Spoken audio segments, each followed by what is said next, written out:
Assalamualaikum warahmatullahi wabarakatuh. Kisah Perang Hunain.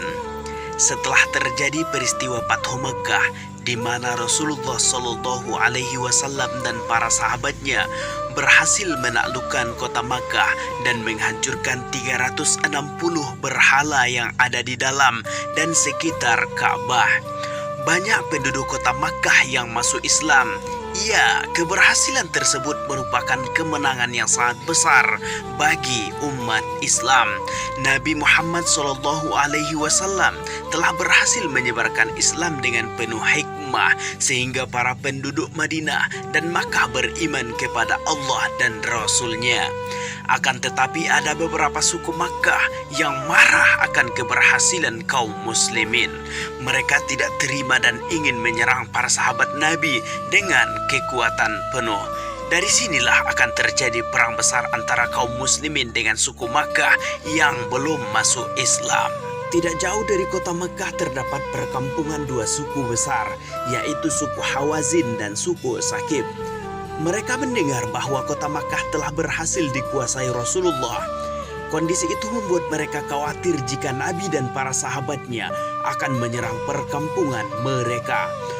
Tokoh mereka yang bernama Malik bin Auf An-Nasri pun mengumpulkan seluruh penduduk kampung mereka. Malik menyampaikan kekhawatirannya dan mengajak setiap penduduk untuk mengumpulkan pasukan demi menyerang kaum muslimin.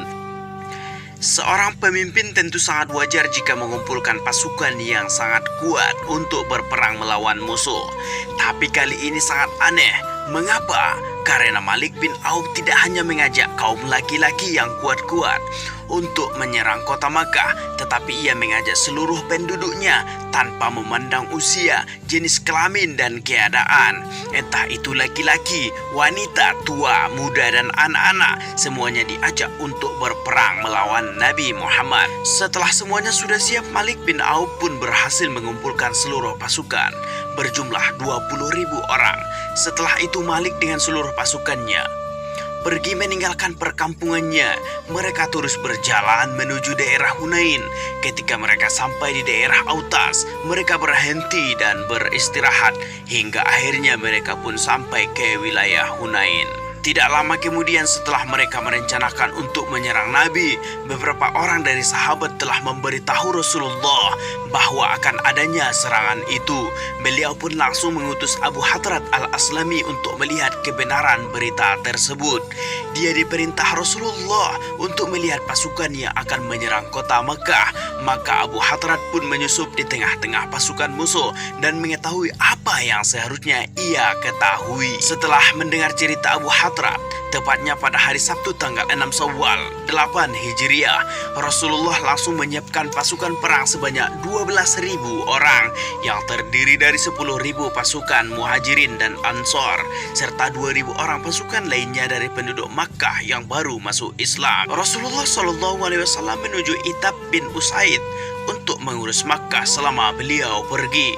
Selain itu Nabi juga menyiapkan senjata-senjata perang. Ternyata beliau tidak memiliki senjata yang memadai. Akhirnya beliau meminjam senjata kepada beberapa tokoh di kota Mekah. Kala itu Rasulullah meminjam 100 baju besi perang kepada Sofwan. Rasulullah dan pasukannya melewati sebuah pohon yang sangat rindang. Di zaman jahiliyah mereka menamai pohon itu Zatul Anwad. Mereka mengantungkan senjata-senjata itu di pohon tersebut dan menyembelih binatang ternak di bawahnya. Mereka melakukan hal itu untuk mendapatkan berkah dari pohon tersebut. Sebagian pasukan perang Rasulullah yang baru saja masuk Islam, tentu kebiasaan jahiliyah mereka masih melekat. Lalu mereka pun berkata kepada Rasulullah, "Jadikanlah untuk kami tempat menggantungkan senjata-senjata kami, sebagaimana mereka dahulu memiliki tempat untuk menggantungkan senjata di pohon ini." Rasulullah pun menjawab, "Allah Maha Besar. Demi Allah kalian telah berbuat seperti kaum Nabi Musa. Sungguh kalian orang-orang yang tidak mengerti. Ini adalah kebiasaan jahiliyah." Rencana licik dari Malik bin Auf. Pada tanggal 10 bulan Syawal tahun 8 Hijriah, Nabi Muhammad SAW dan pasukannya sampai di Hunain. Sementara itu pasukan suku Hawazin dan Saqif yang dipimpin Malik bin Auf sudah sampai lebih dulu di Hunain. Mereka sudah berada di sana beberapa hari sebelum Rasulullah SAW dan pasukan Islam tiba. Pasukan Malik bin Auf telah menguasai Hunain yang penuh dengan gunung-gunung. Oleh karena itu mereka membuat rencana jahat untuk melakukan penyerangan. Sebelum pasukan Rasulullah tiba, Malik bin Auf sudah menyiapkan orang-orang ahli dalam memanah dan menombak. Malik menyuruh mereka untuk menyebar dan bersembunyi di setiap jalan masuk dan di balik gunung, di celah-celah gunung dan di lubang-lubang yang ada di dalam gunung. Malik bin Auf memerintahkan pasukan memanah untuk menyerang Rasulullah secara bersamaan dan bertubi-tubi selagi mereka memasuki lembah Hunain. Ini adalah rencana yang mereka lakukan secara sembunyi.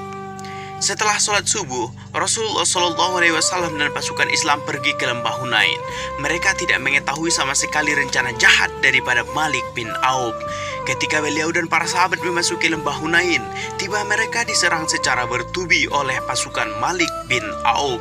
Serangan itu membuat pasukan Islam terkejut karena langsung dihujani anak panah serta tombak dari balik gunung. Secara bertubi-tubi serangan itu menjadikan para sahabat kebingungan dan ketakutan sehingga barisan pun berantakan. Para sahabat itu pun berlarian meninggalkan barisannya serta Rasulullah.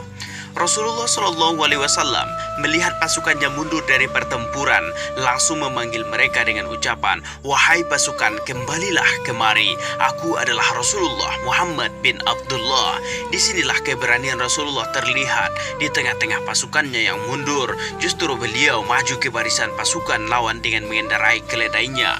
Beliau dengan ditemani sebagian kecil sahabat dan keluarganya maju melawan pasukan yang berjumlah 20.000 orang. Rasulullah SAW pun meminta pamannya Abbas untuk memanggil para sahabat yang melarikan diri. Abbas pun memanggil para sahabat tersebut satu demi satu. Tentu para sahabat mendengar seruan Abbas dan Rasulullah. Tak berselang lama para sahabat itu kembali ke medan pertempuran. Satu demi satu datang kembali dengan membawa pedang, panah, tombak, dan baju besi mereka. Setelah pasukan Islam kembali berkumpul, mereka berusaha menyerang balik. Keimanan mereka kepada Allah dan Rasulullah memberikan pengaruh yang begitu besar. Pertempuran sengit pun terjadi. Pasukan Islam menyerang dengan hebat hingga pasukan musuh tidak bisa lagi melawan pasukan Islam. Mereka meninggalkan medan perang. Kekalahan musuh di perang Hunain. Allah Subhanahu wa taala berfirman dalam surah At-Taubah yang artinya, "Sungguh Allah telah menolong kamu mukminin di banyak medan perang dan ingatlah perang Hunain. Ketika jumlahmu yang besar itu membanggakan kamu, tetapi jumlah yang banyak itu sama sekali tidak berguna bagimu, dan bumi yang luas itu terasa sempit bagimu. Kemudian kamu berbalik ke belakang dan lari tunggang langgang." Kemudian Allah menurunkan ketenangan kepada Rasulnya, orang-orang yang beriman, dan Dia menurunkan bala tentara para malaikat yang tidak terlihat olehmu, dan Dia menimpakan azab kepada orang-orang kafir. Itulah balasan bagi orang-orang kafir. Assalamualaikum warahmatullahi wabarakatuh.